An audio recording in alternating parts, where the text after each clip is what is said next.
Welcome to LFPL's At the Library series, an ongoing podcast featuring author talks, programs, and events at the Louisville Free Public Library. For more information about upcoming events, visit us online at www.lfpl.org/upcoming-events.htm.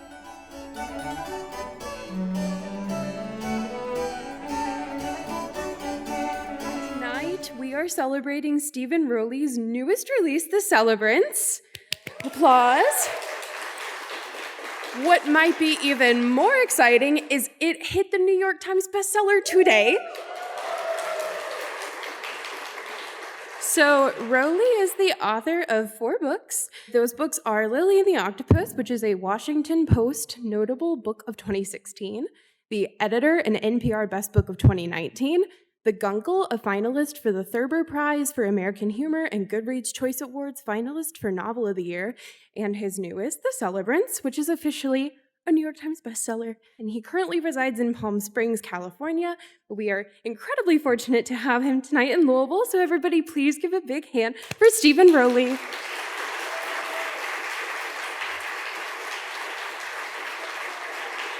So much. Thank you. All right.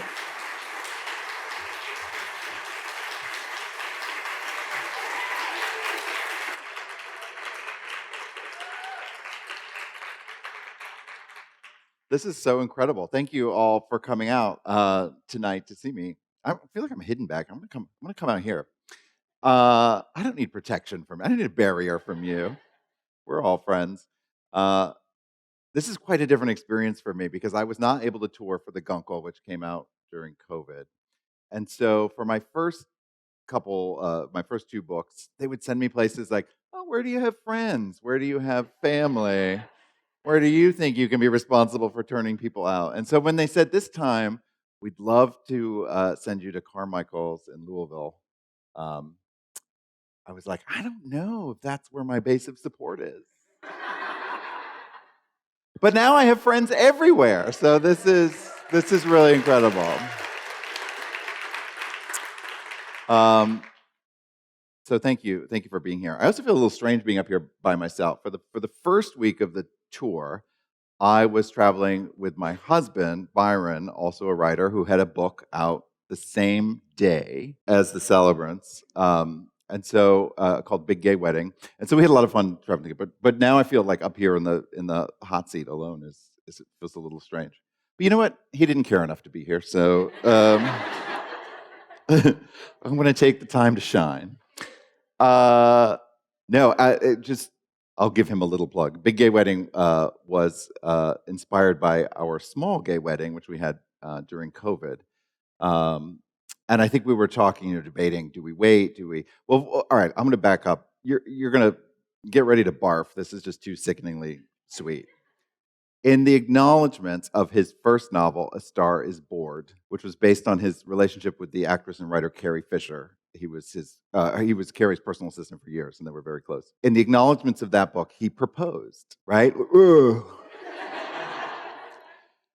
I think my reaction was, is this in all the copies? And it was. And so in the acknowledgments of the Guncle, I'm spoiler alert, but I accepted the proposal. And so now proposal and acceptance are now both documented in the Library of Congress, another library. It's too much. But so when we were deciding, what to do for a ceremony, and obviously we've had an unusual past couple of years, we thought, if we get married now, his family wouldn't really be able to come, my family wouldn't be able to come, and we talked about it, and we thought, that sounds great. Actually, let's do it now before people expect to be invited. So we had a 5-minute ceremony and about 5 hours of photos, which his editor saw and said, maybe there's something to write about there, which is how I came to write about the Guncle. Actually, my brother, in real life, I'm the uncle to 5 nieces and nephews, but my brother brought his 2 boys, who were ages 3 and 5 at the time, to see me in Palm Springs, where I live.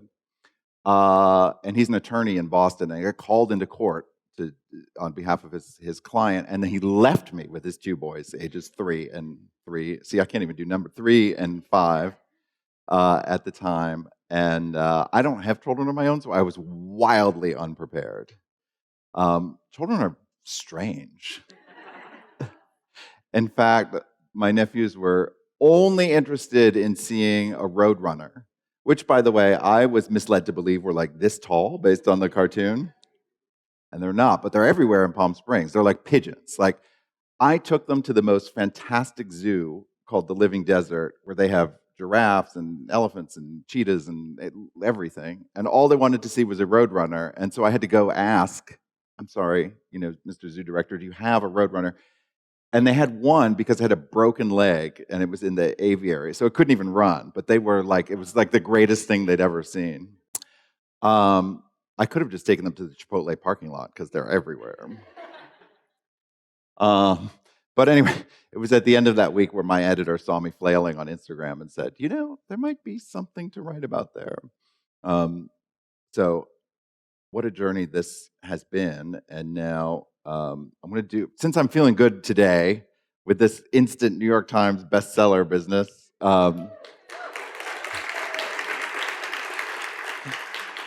it's my first, and since you always remember your first, I will always remember Louisville. So thank you for being part of that. One slight update to the bio. I actually the Guncle won the Thurber Prize for American Humor earlier this year. Thank you.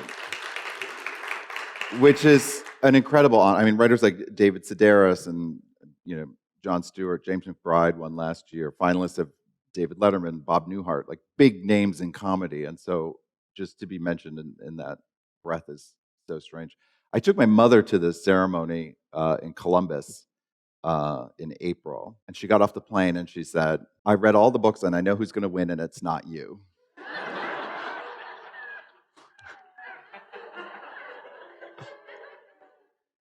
Thanks, I think. Did you bring any luggage? But we went to the ceremony anyway, and I had bought a new suit. I was thinking about this because the Celebrants is a Today Show, Read with Jenna pick, and I'm going to be on the Today Show in a couple weeks, and so I bought a new suit for that too, which is yellow, and I'm having second thoughts because first of all, it's like a literal manifestation of the morning. It's just like too on the nose, I think. And then I put it on, and I was the man in the yellow hat? Who had Curious George? Is that right? That's what I thought. I'm like, I'm going to go show up at the Today Show, and Al Roker is like, I think that man lost his monkey. But I had this other suit, which I was quite proud of for the Thurber Prize, and people, one by one, kept coming up to me and said, "Wow, I wish I was brave enough to wear something like that." And at first, I was like, "Oh, it's really easy. You put one leg in one fabric tube, and then you put your other leg in the other fabric tube." And you're off to the races. But enough people tell you that, and I'm like, I don't think this is a compliment. But anyway, much to my mother's surprise, I was able to win that award, which I'm still shocked at. And I had to concede on stage that not only do I not think of myself as the funniest writer in America, I'm not even the funniest writer in my own house. That goes to Byron. So if you like my books, you will love his as well. God, he's getting too much credit up here for not coming. The Celebrants has been out a week now. There was no homework for today, so not expected to have read it. But it was inspired by a couple things. Early on, when in 2020, when we were sheltering at home, I was flipping through Netflix, and I almost said the A word here at an event for an independent bookstore. Let's say Hulu, looking for movies that might bring me some comfort. Movies I'd seen in the past, but maybe don't remember all that well. And I had stumbled on The Big Chill. Does anybody remember this movie? 40 years ago. So it's about a group of college friends who come back together upon the death of one of their own, and sort of contemplate life in middle age and what the back half of their lives are going to look like. It's that sort of middle-aged ennui. And I'm watching this movie, and all the characters are 35 years old. And I was turning 50 that year. So I was like, this isn't comforting. Like, this isn't comforting at all. But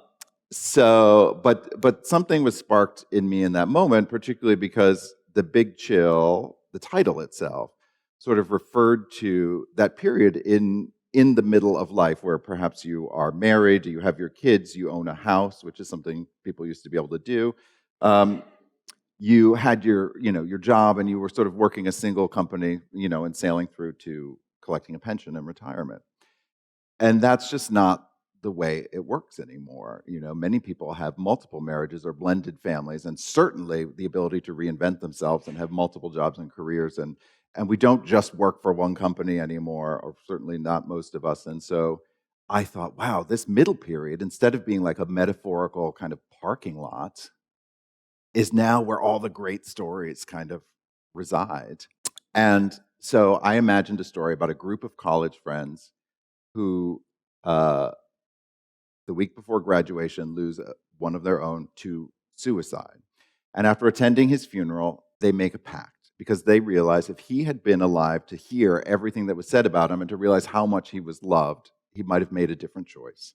And so they make a pact to come back together at each of their lowest points in life and reassemble and throw each character their own living funeral and make them sit there and listen to their eulogies so that they would be reminded how essential they are here.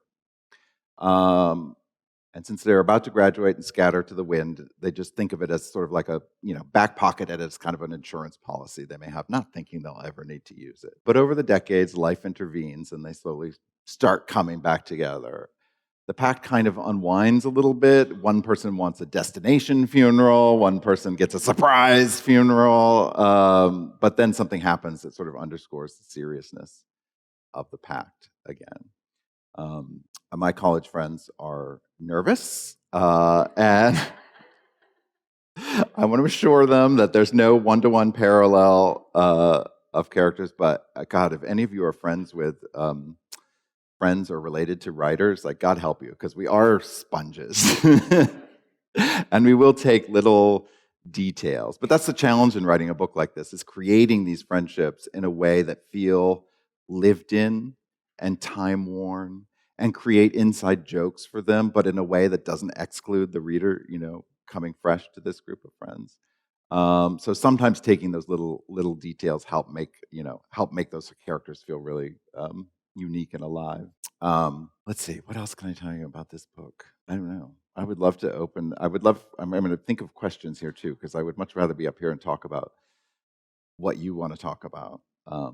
But it's been a real joy to be back out on the road again after the past couple years we have. I think there's been a lot of talk about the way artists and writers in particular are going to address the past few years.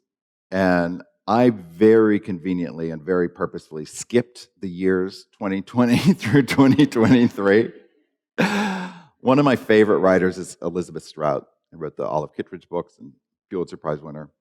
She wrote a book called Lucy by the Sea. I don't know if anybody read it, but it's basically it's almost a TikTok, a running, reliving timeline of the year 2020. And I read it, and I was like not ready to relive that year at all. But I do think this book is a reaction to the past couple years, even though COVID is not mentioned in it at all.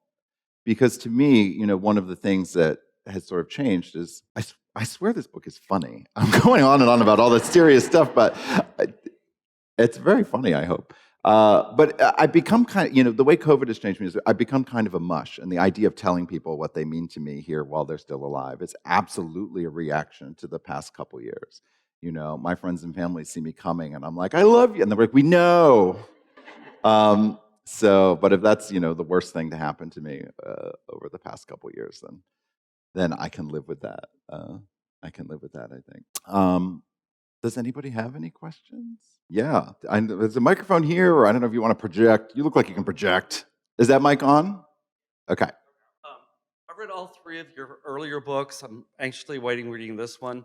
I love the Patrick Dennis references. I don't know how many people get that, but those who know Patrick Dennis really appreciate it. Also, one other thing I wanted to mention, I was talking to some fans I just met back here. The first three books are being optioned for films that are being adapted into films. And I don't know if anybody knows that. Yeah. But we were talking about specifically Lily and the Octopus, and we could see the films being made of the other two, but not so much Lily and the Octopus. So I was just asking you, what's going on with these potential films, and do you know anything about what they're going to do with Lily and the Octopus in terms of turning that thing into a movie? Yeah. Thank you for that question. I want to say, in addition to being a novelist, I'm also a proud member of the WGA, and therefore I am on strike at the moment, and I will not answer your question. No, I'm just kidding. No, but please, this is a scary moment for writers. Not only are all the we're up against big corporations, and we don't pay writers, respect writers, pay writers what they deserve. Again, past couple years, what did we all turn to when we were at home? Television, movies. This is books. This is what got us through. So respect writers. That's my spiel there. But also in this moment on the precipice of AI, of artificial intelligence, which, by the way, is not intelligence, it's theft. Because what they do is they feed every work of art into it and hoping that it can then recreate. So the question on those, and I actually wrote the scripts for the editor and for the Guncle, but I actually did not write the adaptation for Lily, because like you, I'm like, what? I was working as a screenwriter. I was feeling very frustrated with that career when I wrote Lily as a novel. So as a screenwriter, you are always waiting for money, particularly a financer, studio, producers, director, actors. So many layers to get, to get to a production that feels like a miracle that anything ever gets made. So when I decided to write Lily, which was a deeply personal story to me, I had Lily. This is Lily here, chasing her red ball. I didn't want to wait. I didn't want to wait. And additionally, since it was so deeply personal, and I had this sort of odd way of telling the story in my head, I didn't want all these people giving me, no, let's not do that. That's not a good idea. I wanted a more sort of singular way to tell that story. And so I decided to write it as a novel. But you can do things with novels that you cannot do with screenplays, right? So screenplays are very external. They're very dialogue, action, things you can see on the screen. Whereas Lily is very internal. It all takes place in one man's imagination. There is a talking octopus and a big battle at sea and everything. I could imagine a producer saying, okay, we're not doing that. I'm not paying for that, or that's not even possible, So I was like joyfully breaking every screenwriting rule and writing that, and sort of cackling to myself, like, oh, no one would ever make this as a movie. And then someone wanted to, and I was like, oh boy. I sort of felt like, I had broken it, but it had to be up to someone else to put it back together. That one's moving sort of slowly through the development process, and I'm actually okay with that, because I think that's the easiest one to do very wrong, and I wouldn't like to see that. But the other two, particularly the Guncle, I hope is, if we can resolve this strike, that we could see that in production very soon. Yeah. Yes. Hi. I just wondered, who did your mom think was going to win the Thurber Prize? Let's get her on the phone. She thought one of the other finalists, Annabelle Gurwitch, because she had been a finalist twice. She was a finalist several years ago, and she's a very funny essayist and actor, and a very brilliant writer. And she thought no way they would bring this woman back to Columbus a second time and humiliate her in that way by not giving her the award. So I think that's who she thought. And then the other two finalists were both like, we love your mom. Oh, she's so great. I wish she was my mom. I was like, that's because she told you she thought you were going to win. So, yeah, still soaring from that. Yeah. Hey, I'd love to hear more about your journey as a writer. You talked about doing screenwriting and novel writing, so more of your background on that and your process. Yeah, I like to be very honest, particularly if there are writers here or aspiring writers in the room. I didn't publish my first book until I was 45. And writing was something I had always sort of toiled with and tinkered with and wanted to do back since I wrote short stories as a kid, and my dad would bring them into his office and photocopy them and bring home like 10 copies so I could give them to friends and family. And I remember thinking, you know, at like 7 years old, like there can be more than one copy of something I write. Like, and then for a long time, it did feel like I was the last person maybe who didn't give up on me, you know. That, not to call out mom again, but she's, you know, she's like, "You sure you don't want to go to law school? It's probably not too late." But I had a terrible fear of being that non-traditional student who shows up with a briefcase and all the kids like laugh at me. But I hung in there. So that's one thing I want to say. I was always jealous of someone who went to the Iowa Writers Workshop or a prestigious writing program and at 25 years old made a headline-making deal for their own, you know, for their first novel or something. And that just was not my path. Writing is a business that's based on rejection. You know, I'm up here having fun because I'm having a pretty good run of it now, but there were years of rejection. And there are other books in a drawer that never got offers for representation or you know, the interest of a publisher. And so so I do like to be sort of clear about that struggle and the hard work that it takes sometimes. And yet here we are now, and two of the biggest publishing success stories of the past decade are Delia Owens, where the Crawdads Sing, and Bonnie Garmus, where Lessons in Chemistry, if anyone's wonderful book. And that's a debut author in her 60s and a debut author in her 70s. So I always like to encourage people. Publishing is one of the businesses I think that values life experience and values the stories that come from having lived life. And so that was more my path. And I also like to be honest too. Lily and the Octopus was my first book. It did well by any metric. It wasn't a smash hit, but it did well. There was no way I thought I wouldn't get a second chance at bat. And yet, when I wrote The Editor, my publisher rejected it.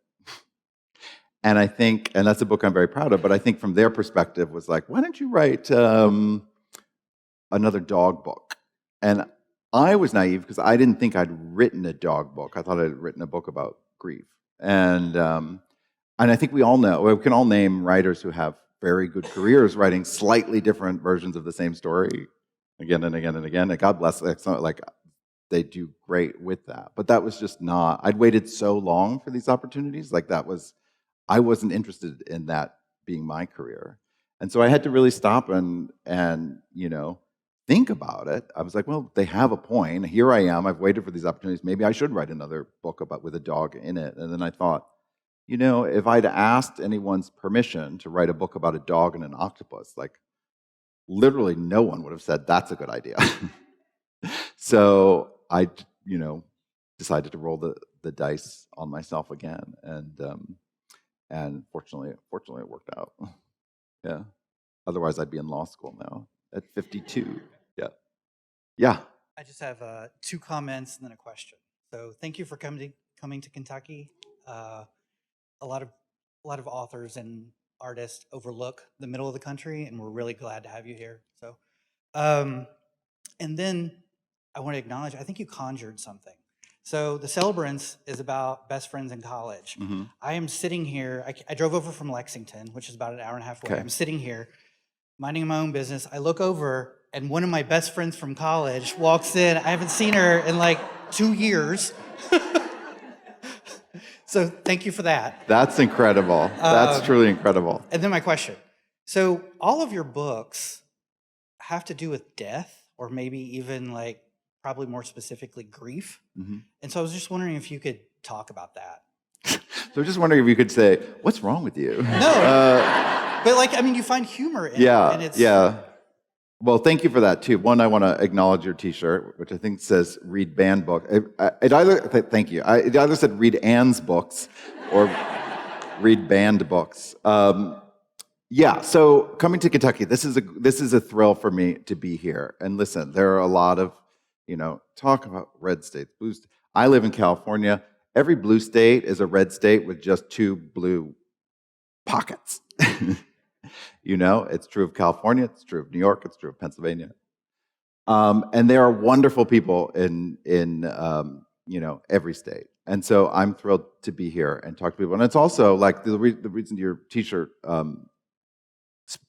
speaks to me is we're in a really dangerous and moment in time where and it's not just for LGBTQ people, but rights that we have taken for granted, for example, women's rights. But the defunding of libraries, banning books again, like things that, God, we thought there's a great new Judy Blume documentary where, and just to hear her take on where her books are at the top of the targeted banned list now, still 50 years after they were, people were gunning for them the first time around. Like to live that long and see this all come, I mean, it's got to be so disheartening.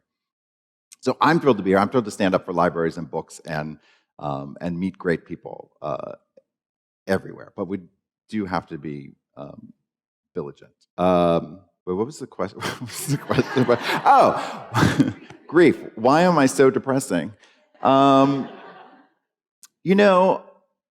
Grieving is something that is really interesting to me, and I haven't lived a tragic life in some way that I've experienced my share, but not more than my share. And so I don't know why I keep coming back to this, other than grief feels so isolating when you are in it, and you feel very lonely and alone, and yet it's so universally part of the human condition. If you love something, you will probably grieve one day, and so. And then, the humor element, has always been the way through every hardship for me. But it is combining grief, it's combining humor, and then also like joy, hopefully. Because as a closeted young person in a rural state, I grew up in Maine, I turned to books to look about what life might be possible. I came out in 1992. More people were dying of AIDS in 92 than... God, I'm a humorist, for God's sakes. What am I doing? Then even in the 1980s, but, the books that were available at the time, I'm looking at James Baldwin and Christopher Isherwood, and the sort of classic queer literature are about lives lived in the shadows, lives cut short, lives that seemed kind of lonely. And the truth of it is I was very lucky to be born in a moment where a lot of change has happened. So my life has been filled with community and joyous and comparatively long. And so I kind of write for that young kid in me too, so that there is this sort of example of what great joy life can hold. But it is finding that balance, and I think it's sometimes the hardest thing that I do is like if you write too many jokes in a scene, like it just takes the air out of what you're trying to say. But conversely, if you go too long without letting you're writing about grief and you go too long without letting the reader take a breath with a joke, with a laugh, that can tip it too seriously too. And so I try to take that balance very seriously. Yeah, you can project. I know you can. That's a sort of fun question if you're interested in publishing and inside baseball and all that. I was asked it with Byron by the side, and someone asked me that question, like, Stephen, walk us through the process of when you were chosen and let us know everything. And then Byron, you tell us where you were when Stephen was chosen. And poor Byron is just like, tired of me this year, I think. So these celebrity book clubs have sort of changed publishing in a way, and they're a real driving force now in publishing. And so there's Jenna Bush Hager and the Today Show, and there's Reese Witherspoon has one, and the Godmother Oprah still has hers, and they're really doing incredible things to shine a light on books. But it is also a business now too, so they do work in conjunction with the publishers to make sure that when the book is announced, there's enough copies printed and and all that, and they do want to make it a surprise. So I don't know how it works for everybody. I can just tell you how it worked in my case. I found out in December, and I had to keep that. They put the fear of God into you. You have to keep it a secret. So I wouldn't tell my mom; she wouldn't have believed it anyway.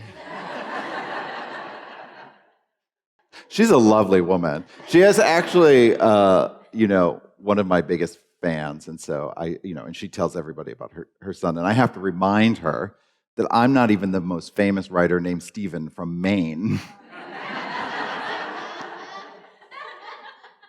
but she gets a big kick out of it.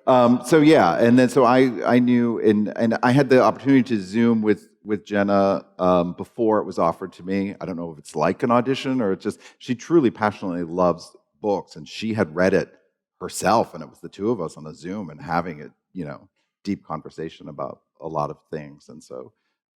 She really, in that instance, she really is the one reading and picking, and it's not just something she put her name on. Yeah. So it was exciting. Yeah. Anybody else? Yeah.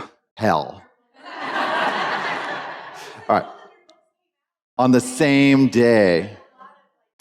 Yeah. So can everybody hear that? What is it like being married to another writer and having books out on the same day? A lot of people want to know if we planned that, and the answer is yes. No.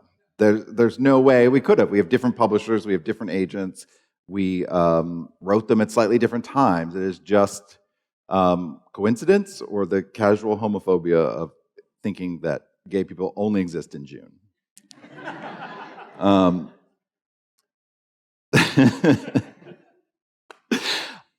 just going to amuse myself up here. It's the one thing about this job that's interesting, and I don't want to take credit away from anybody, because obviously I wrote a book called The Editor. I hold editors in very high esteem, and there's a whole team. There are publicists, there's a marketing department, there's, I have an agent. There's a whole team that goes behind, into publishing. But when you're in that first draft, when it's you and an idea and you're getting it down for that first time, it is a very solitary endeavor. And so, and while I love being able to meet other writers, I never really get to see them do the work. I don't know. I'm a stickler for my covers. They give me an idea, I say no. And I'll send them some reference artwork, and I go back and forth. And I've done this a couple times. I'm like, am I difficult to work with, or does everybody, does every author do this? Because they, no one's going to care more than you. So it's fun to have someone else. I am in the rare position where I can see someone else kind of do the work a little bit and whatnot. I think, and we are able to give each other notes. I think the challenge in that is always knowing which hat to wear. So. Is he if he brings me something to read, is he looking to me as a spouse? In which case, I want to encourage and keep going. And is he asking me for notes as another writer? In which case, I'll give him, but delicately, but I'll do it. Or is he looking for line edits from a critical eye? Or the one thing that doesn't fly usually is if I try to punch up his jokes. That doesn't go over well. I'm like, I have this award now. He still doesn't like it. Yeah. But we've made it work really well. Yeah. Yes. What day will I be on this? June 20th, I think. June 20th. I see you inching up here. I'm going to try not to get choked up. No, stop. I know Steve for a long time. We were, I think, sort of trauma bonded back. So first of all, let me backtrack. Someone asked earlier about what it was like Steve's journey as a writer. I feel like I can provide a little bit of insight, not a lot, but a little bit. So this was back when Steve was talking about how this might have been prime law school pressure time, where we were working together sort of as legal assistants at this entertainment law firm. And Steve and I quickly became friends. He's just as funny, if not funnier. You can tell how funny he is, right? By his books, but also his conversation right now. We would eat lunch. We would hang out. We became fast friends. And it's funny because in LA, anybody who's sort of underemployed is a writer. Including, I think, maybe at some point I had mentioned to Steve, maybe I'll get into writing, And I think at that time I'd maybe written one page before I was like, this is hard. I don't know what else to do. And when one of our conversations, Steve just dropped this nugget that he had already written 2 novels. At which point I was like, oh, he's really seriously a writer. He really does this. And so I think at that point I knew that he was either going to keep writing and become very successful, or just keep working at the law firm and keep writing. He was a writer. And it was very clear that that was his passion. He was going to do that. And the other thing is, in LA, when people do become successful, you don't know if they have a parent who's a producer or they have some sort of connection, and Steve just did it all on his own. So I don't have a question. I just want everyone here to know that Steve's the real deal. He's an amazing writer. He's an amazing guy. He's really funny. He's really nice. And I'm just like super proud. You've done so well. It's really great. Yeah. Thank you.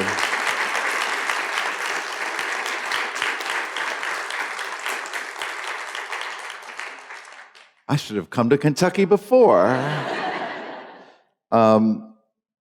That's so kind of you to hear. And we haven't seen each other in I don't even know how long. However many years, 15 years. I don't even know how long it would have been. You look great. But you reminded me of something too, which I wish, because all that time, there was no question. I don't need to speak. I'm going to speak anyway. All that time, I would say, or I would feel a little bit of hesitancy or shame in calling myself a writer because that's not how I paid the bills, right? I had many day jobs. I worked in a law firm for a very long time. By the way, an entertainment law firm, where as a legal assistant, it was our job sometimes to draft contracts for other artists whose dreams were coming true. That was hard work. But I would always say, I'm a paralegal, but I also write, I also do a little writing or something. And I look back on the time and how I always apologized about the writing part because I felt some kind of shame that that's not how I made my money. And if there are any writers here, I want to tell you, stop it. Don't do that. If you write, you are a writer. It is that, it doesn't matter that people are paying you now, later, never. It is the work that matters, and doing the work and doing the work and not giving up is the only way that I was able to get, transfer from there to here. But you do remind me, I do have those 2 books in a drawer still, and I should shred them before somebody Harper Lees me. And my rotten nieces and nephews try to make some money off of me someday. If they haven't gotten enough notoriety already. They haven't read the Guncle yet, but the book is dedicated to them, so they know where to find their names in the front. That's as far as they care to have read so far. Yes, not much of a reader. No, just kidding. Can you imagine, like Today's Show book club pick gets canceled for not reading? By the way, is this being recorded by any chance? I told that wedding story the other day at an event, and our families can't come. That'll be great. And it was being simulcast on YouTube, and my family was watching. I was like, this is like such a warm embrace. I just feel so comfortable just talking. Gotta edit myself more. My life as a reader. So yes, I get to read things. Sometimes I'm lucky enough to be able to read things in advance. I'm either being asked to endorse a book or support it somehow or post about it on Instagram. And so I'm happy to do that. I get to read friends' works. You meet other writers, you get to read their. It gets rarer and rarer, unfortunately, that I get to pick up a book and read it simply because it speaks to me.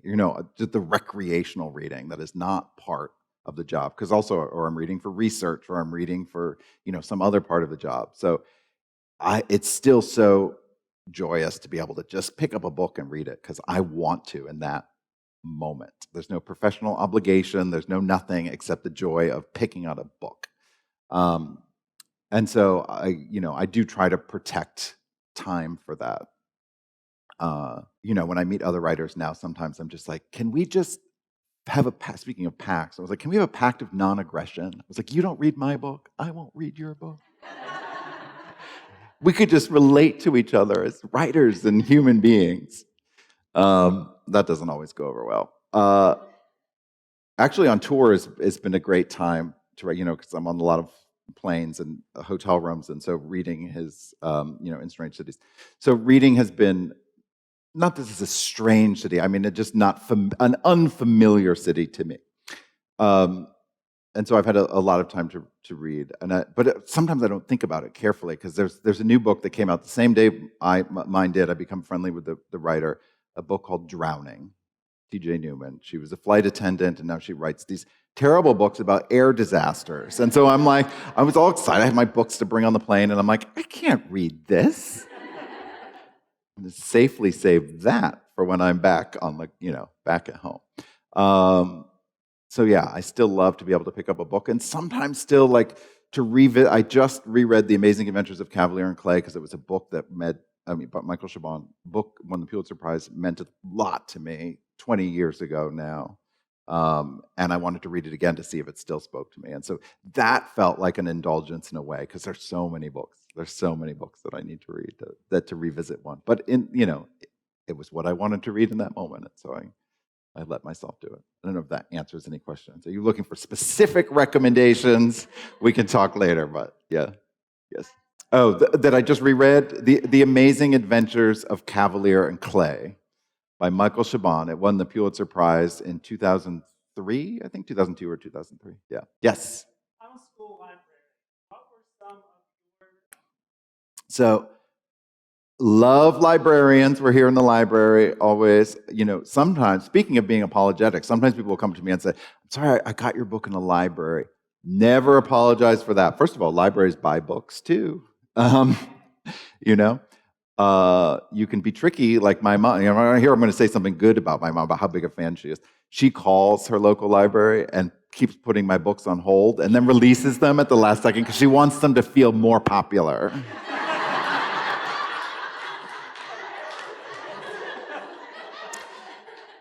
But my cousin's a librarian who gets the ALA, the American Library Association newsletter, and there was a blurb in that the Celebrants is currently the book with the most library holds on it in the United States.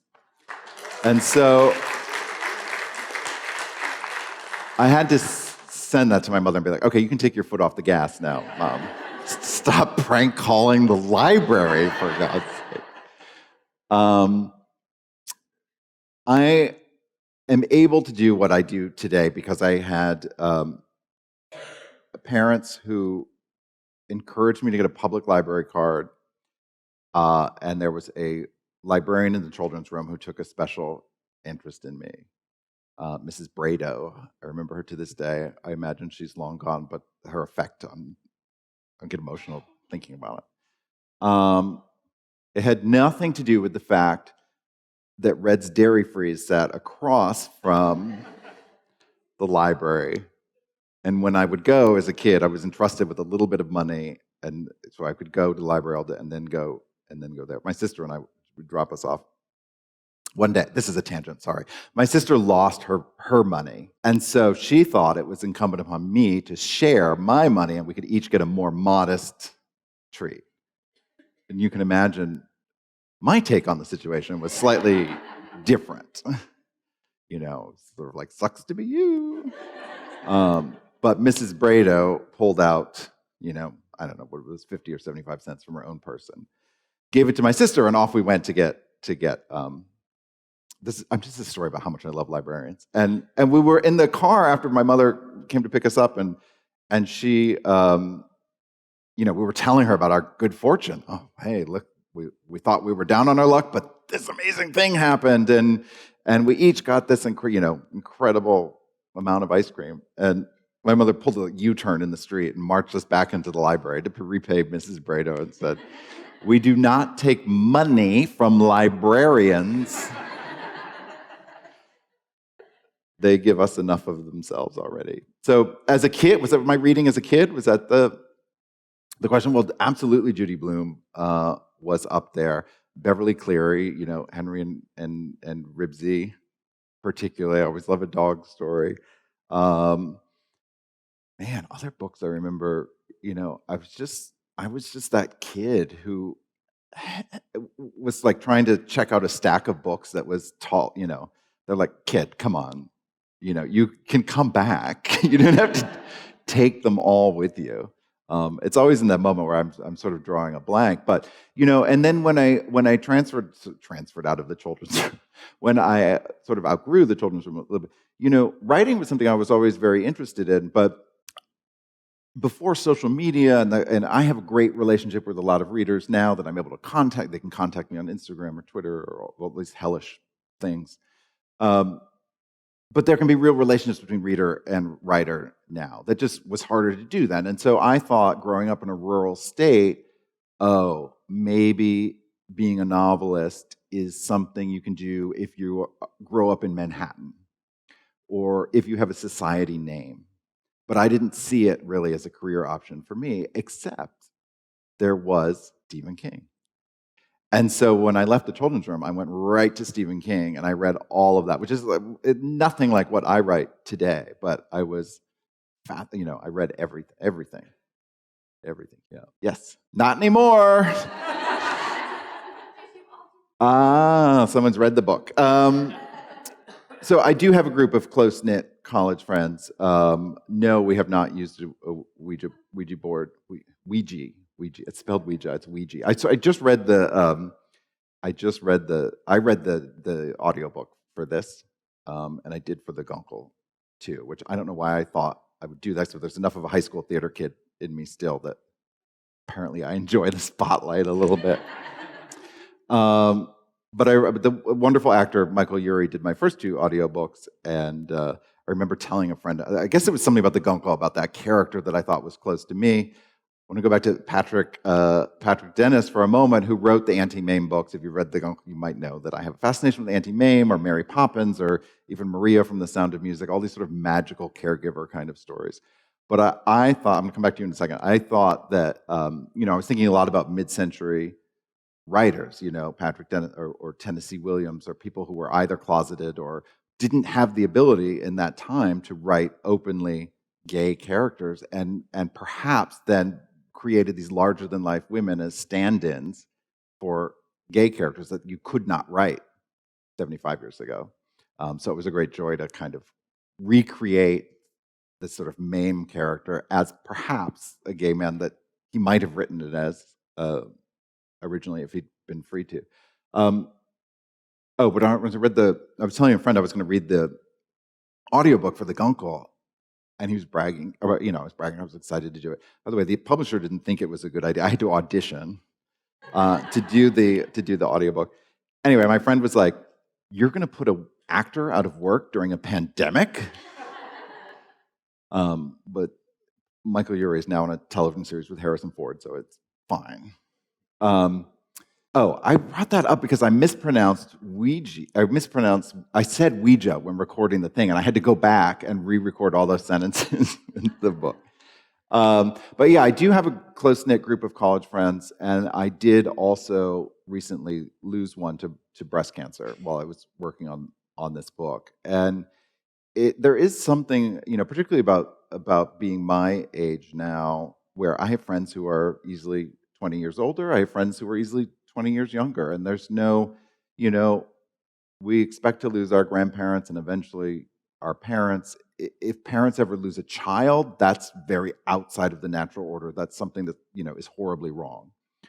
But to lose a friend, there's no real deal with that. And there is, I was really just thinking about my college friends and how these friendships that you've had for a long time that are so important, people who knew you, when you're full of dreams. Now all my dreams are dead.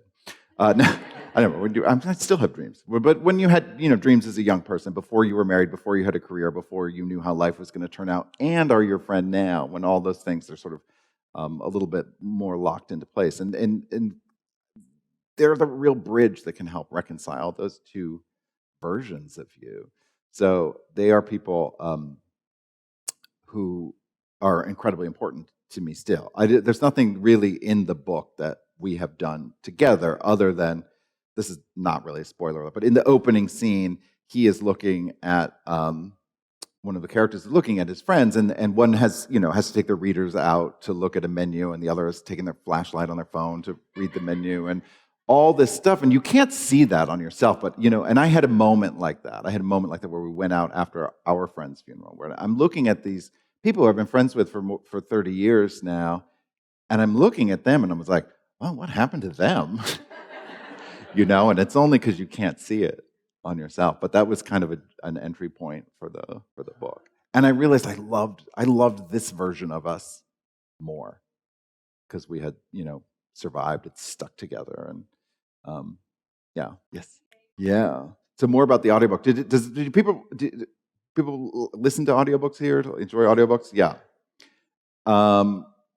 It's a very interesting process. I'm still more of a reader, although I'm listening more and more to certain books, especially nonfiction books. I'm more apt to try on audio.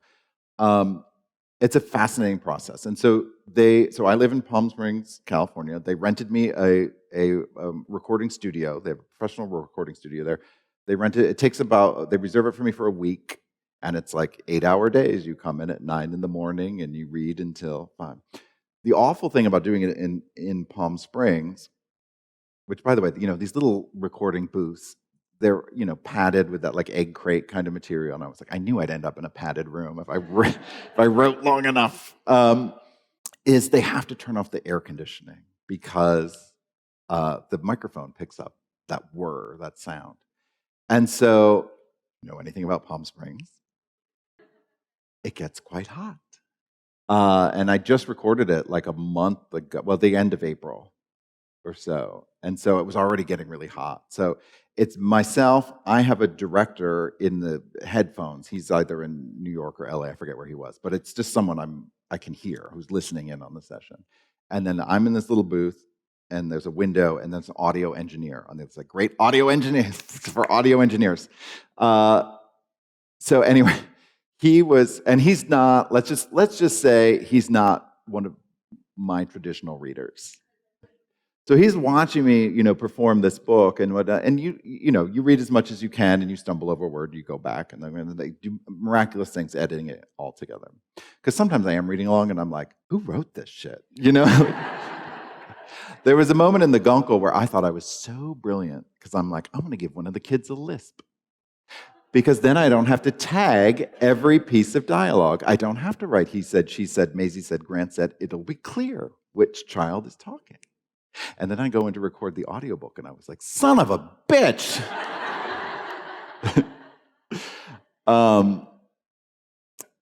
So it takes that kind of full week, and they edit it all together. But at the very end, the audio guy was like, oh, you're really, you're crying there at the end, aren't you? And I was like, no, I'm sweating is what it is. But I was also crying, but I didn't want to give him the satisfaction.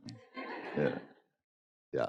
But it was a lot of fun. I don't know if I'll always do it, but the interesting thing from my perspective is like, writing a book, it lives inside your head and your head alone for so long. You hear it a very particular way. And when an actor reads the audiobook, they may read it a different way. And by the way, that's their job. An actor should absolutely interpret the text and give their performance of it. But if it sounds different from my head, it's hard. It's just hard for me to listen to. It's not that other people don't enjoy it or would ever know it. But I think it's interesting sometime, if you're curious how it sounds in my head, there's kind of like a document of that. And time is up. Yeah. Yay. So poor Michael, you're right. I've made him be a dog now, and I also made him be, if anyone's read The Editor, one of the characters in it is Jacqueline Kennedy Onassis. And so I made him be a dog, and then I made him be Jackie O.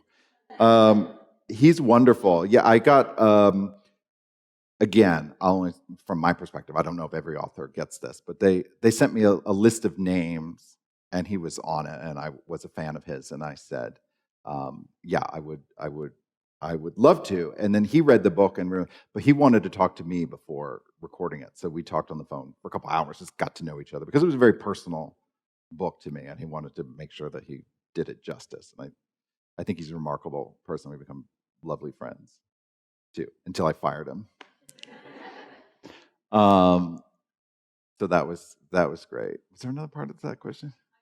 Oh, so Lily, yeah, if you haven't picked up the book, so Lily speaks in two ways in the novel, right? With regular quotation marks and regular punctuated dialogue. And that, Ted, the main character, is imagining these conversations with his dog, but really he's carrying on both sides of the conversation. We all do, with dogs, we all kind of do this, right?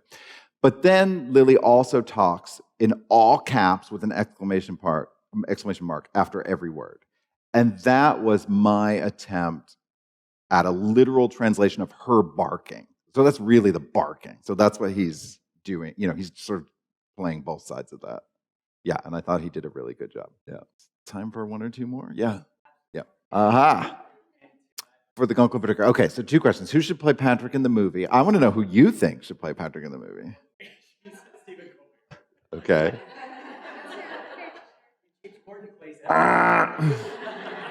Yeah.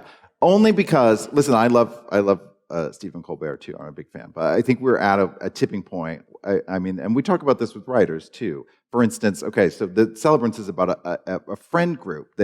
And to make it feel like my friend group and real life, it's a diverse group of friends. It's a Japanese woman and there's a man from South America. If I would not write a book where the lead character was a Japanese woman. It's not my place to tell her story. And I think with casting, we're at an interesting point too, where we're kind of at the tipping point where who has the right to play what roles and whatnot. And I don't know that I always come down on a hard and fast answer to that, but I think for Patrick in particular, we talked about the magical caregivers, to the extent that, Patrick's magic comes from his lived experience as a gay man, his empathy, his sense of humor, his pop cultural references, his politics. It all stems from his lived experience and what he's gained and lost. And so I do think in this instance, it's important to have an out gay actor play the role. So we'll take Stephen off the table. Yeah. Did you have a thought too? Okay. I get a good look. Listen, I'm doing a tap dance up here. There is an actor signed on to play, and I'm not allowed to say who it is. And so you can just shout names and see if you can tell by my reaction. All right, are we friends here?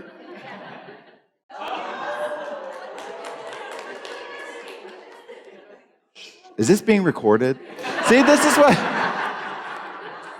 Y'all gonna get me in trouble because I feel like we're such great friends. Wait, does it change in the writing process? And yeah, again, I wrote a book called The Editor. I'm fascinated by the relationship with writers and editors, and in that book, the manuscript changed through his work with his editor.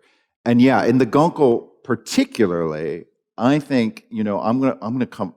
This isn't gonna be a huge surprise for those who've read my books, but plot is not what I'm most interested in, right? I am fascinated by character and putting people in a room together and letting them emote and relate and struggle and reconcile and laugh.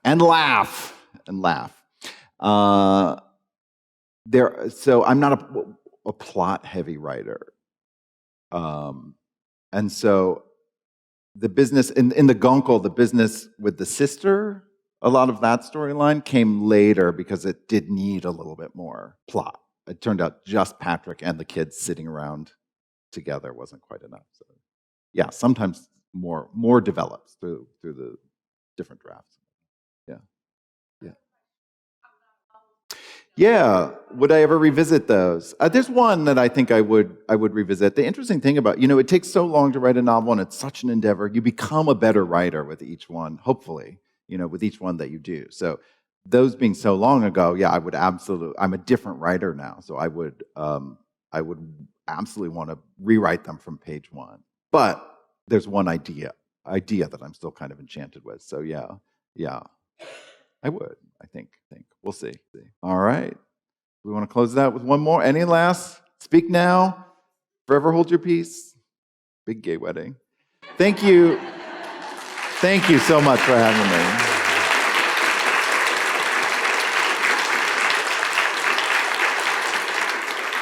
And I just want to say thank you for supporting independent bookstores. And I think, I was nervous during COVID that what would happen to our bookstores, and so many of them had to close for a time and whatever. But they've come roaring back. So many have not only survived but are now thriving. And I thank you for coming out for programming and allows other authors to come here.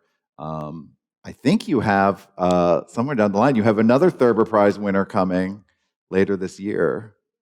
They're not listening to me. Is that true? Do you guys have David Sedaris coming later this year? Yes.